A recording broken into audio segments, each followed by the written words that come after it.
We've basically separated the companions into those two groups. If they're common, it means that they can be hired or adopted normally at any time. Special companions require patience and work. For example, you have to earn the trust of the soil, and you wait for the Hikapin to cycle and release in batches.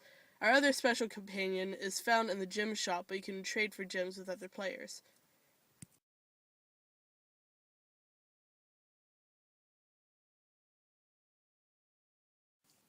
You get to choose the species and gender of your companions. The questionnaire is for determining your companion's starting battle stats and personality. If you decide that you no longer want a companion, though, you can terminate its contract and it will be up for rehire for other players.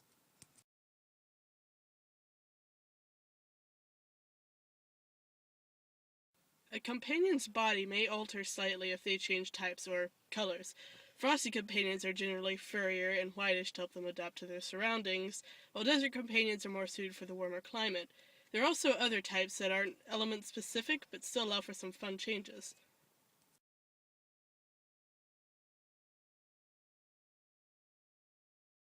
Well, I want soils to be somewhat difficult or at least challenging to earn.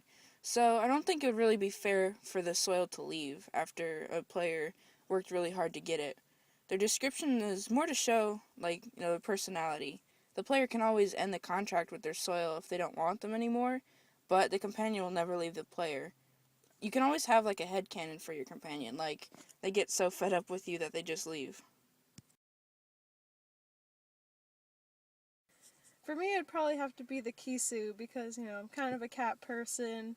I designed the Kisu, and so there's sort of like a special connection. But, I still really love all of them. But yeah, Kisu probably my favorite.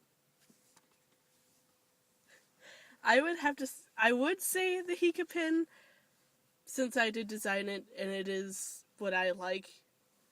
But I'm gonna say my favorite is the Dravian.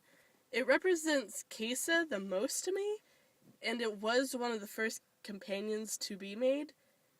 That, and I also based the language off of it, and it's really unique without being over the top, so I would have to say Dravian. Well, for me, they're all my babies, and it's really hard to choose. So I'm gonna be one of those people who just like them all. Okay, I'm gonna answer this for her since she can't be honest. Her favorite's the No, soil. next question. Soil! Next question.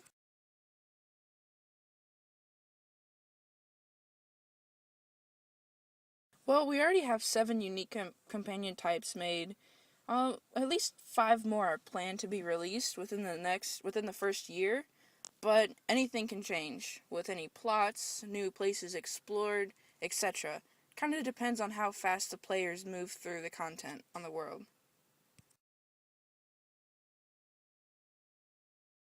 I would definitely say the quests are the most fun. Ask either of these two. One of the things that most annoys me about other sites are the really basic quests where it's like, oh, I need this, go get it from a store.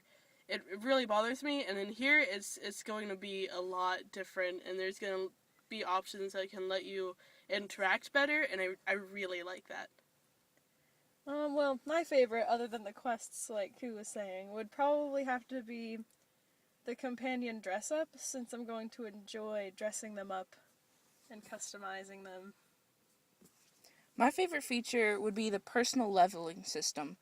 Basically, you get to level up by doing different tasks on the site. Collecting, battling, questing, posting in the forums, exploring, anything that you basically put into the site.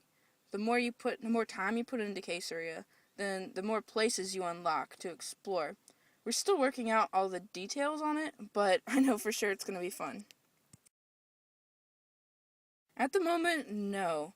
As soon as possible would be great, but I don't want to make a lot of mistakes like people have tried before me, and I want to make sure that there's plenty of content for players when we open, so the game isn't boring after a day or so. We are going to be hosting an Indiegogo soon, April 22nd, in fact, Earth Day, so mark your calendars. And if we get more funds, then it'll help Kasaria progress faster. Maybe after then we'll be able to have a more solid guess. Well, thanks for listening, guys. It's Pep. Choc? Kuejena!